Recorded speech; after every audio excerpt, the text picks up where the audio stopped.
In today's video, I want to talk about some of the most common furnace issues that we see from a standpoint of actual calls. So I want to go through the 8 most common things that I see if we get a no heat call, someone call and say, hey, my furnace is acting up. I want to go through some of the common problems so that way you as the homeowner, you can look out for them. Or if a contractor actually tells you what's wrong after they've looked at it, maybe you can avoid some of these problems in the future. So let's dive into it. The 8 most common furnace issues that we see. The first one is pretty simple. The furnace in a lot of cases will have what looks like a light switch, that the furnace itself has a turn off, a main shut off, that the installer literally used what looks like a light switch. Now, a lot of codes and ordinances say that that light switch needs to be designated. It needs to have a red cover on it that says main shut off for the furnace or however it's labeled. But in some cases, it's not. It's just literally a light switch that's been mounted either on or near the furnace.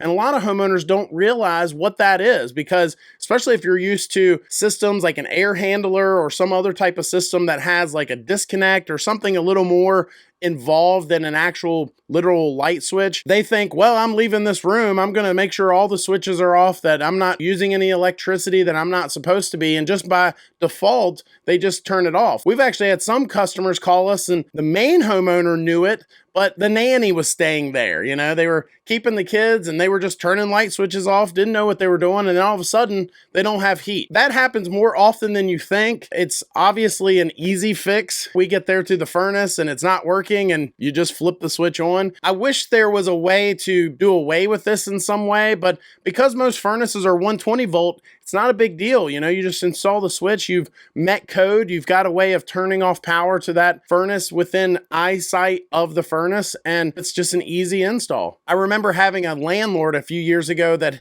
in big magic marker had written on the wall beside that switch, do not turn off. This kills the furnace. Moving on, number 2 is probably one of the most common things we see is a dirty flame sensor. It's just a simple component mounted inside that furnace and it should be cleaned at least once a year, I'd say. If you're having your furnace maintained, you're having a professional come out and maintain that furnace, do some maintenance, clean it up, do all the things that need to be checked and done on an annual maintenance on that appliance. One of those things being the flame sensor should be cleaned. And again, it's such a small, trivial part. We get those calls, hey, I don't have heat. This big, expensive piece of machinery, this appliance is not working.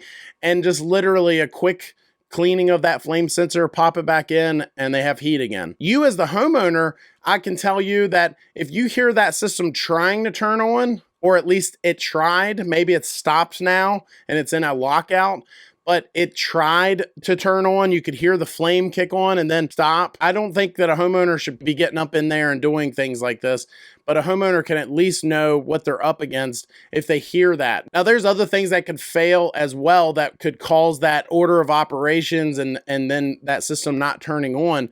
But a flame sensor is a lot of times the culprit. Number 3, poor airflow. And this is just across the board, poor airflow, undersized ductwork, dirty air filter. I can't tell you how many times we've gotten called out. Furnace is turning off. It's not running as long as it should. It's not reaching temperature. We replace the air filters and then the system runs fine. That system needs to be able to breathe, and poor airflow can cause issues. The system is designed to have a certain amount of air be blown across that heat exchanger, and whenever it's not, that system is going to have problems. We've seen some homeowners go through and shut some of their vents. They'll say, don't spend as much time in this part of the house. Your furnace is going to run anyway. I get that argument in some seasons and some houses, but if you've got a furnace that's going to run anyway, shutting that vent entirely, you're causing that system to starve for air, and you might actually cause that system to shut down and fail. Number 4, poor installation. And I'll go one step further than just saying, oh, the original installer did a bad job of installing. I'll say that even moving forward after that, certain tests that should have been done when it was installed and certain tests that should be done periodically after it's installed. Tests like the static pressures on that airflow. Tests like what's the gas pressures going in and out of that gas valve. And finally, combustion analyzation, making sure that everything is operating the way it should. It's getting enough air, it's getting enough gas, and so on. And I would go one step further in saying it's not just the short-term failures of the furnace, no heat calls. I would say that the overall life of the system, how long that furnace is going to last, is dramatically affected on whether or not those tests are being performed when it's installed and periodically after that. Number 5, a drain issue. Furnaces today, especially if it's a high efficiency furnace, it's a condensing furnace, it's got a drain on it. There's water that's being created by that furnace. It goes back into the furnace and needs to drain out somewhere. And a lot of homeowners don't even realize that. They've gotten an upgraded furnace. They went from an older furnace to one of these newer types, and now they've got a drain. They didn't even know that. Well, that needs to be maintained. That drain needs to be free flowing, and it needs to make sure that the float switches don't open and so on. All of those things, you now have a drain and you need to make sure that it's draining. Number 6, carbon monoxide. I don't know that I would necessarily classify it as a common issue that we see, but it's a big enough problem that I would say that as a contractor talking to hopefully a homeowner that's concerned about their system, that is going to care about not just the system itself, but their family in general, that you need to be concerned about carbon monoxide. I would not go to sleep tonight without making sure that my carbon monoxide detector, that it's installed, but also making sure that if it has batteries, those batteries are replaced. I would replace them probably more often than a smoke detector. And the reason is it's a big deal. Smoke detectors are a big deal too, but carbon monoxide is a very silent killer of people. All you've got to do is do one quick search, do a Google search, and you'll see all the people that have unfortunately passed away because of this one issue. So carbon monoxide, make sure you've got plenty of carbon monoxide detectors in the home. I would stress that you should have one near every bedroom that person sleeping there would hear. And I would not go to sleep tonight without it. Number 7, this is a big one, more common than you would believe, and it's gas issues. If that furnace is not running, it's having a problem with the gas.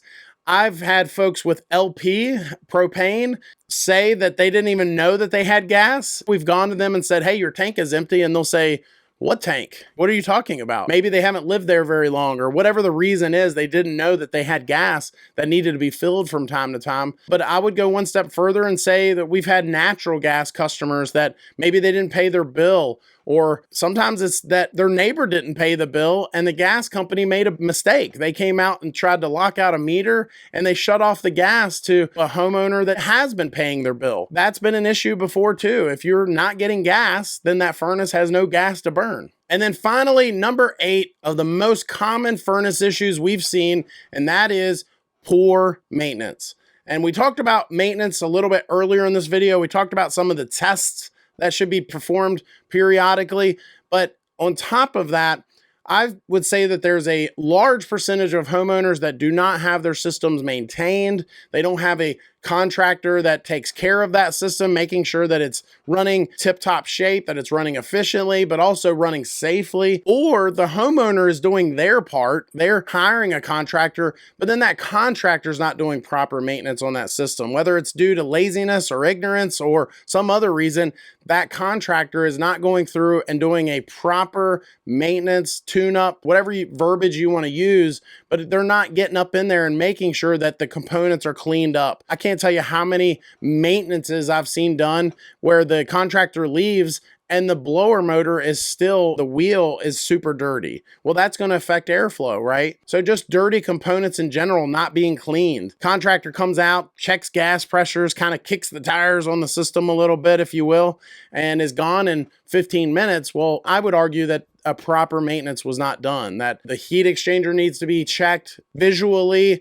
or some sort of test performed to make sure that heat exchanger is good. I've heard different techniques being used. I'm not going to get into which ones are good or bad in this video, but as long as it's being checked in some way, making sure that the components are clean, making sure that those drains are treated and cleared, and so on. Just making sure that that system is being brought back to life, made new as much as possible periodically by a professional. And in addition to that, performing those tests that we talked about, getting that combustion analyzer out and so on. So anyway, have you had a problem with your furnace that I did not go over? I'd love to hear about that. Comment down below. If you like this video, I think you'll like this one even more. It's where I talk about the top 5 energy wasters in HVAC and your home. Thanks for watching. Hit that subscribe button.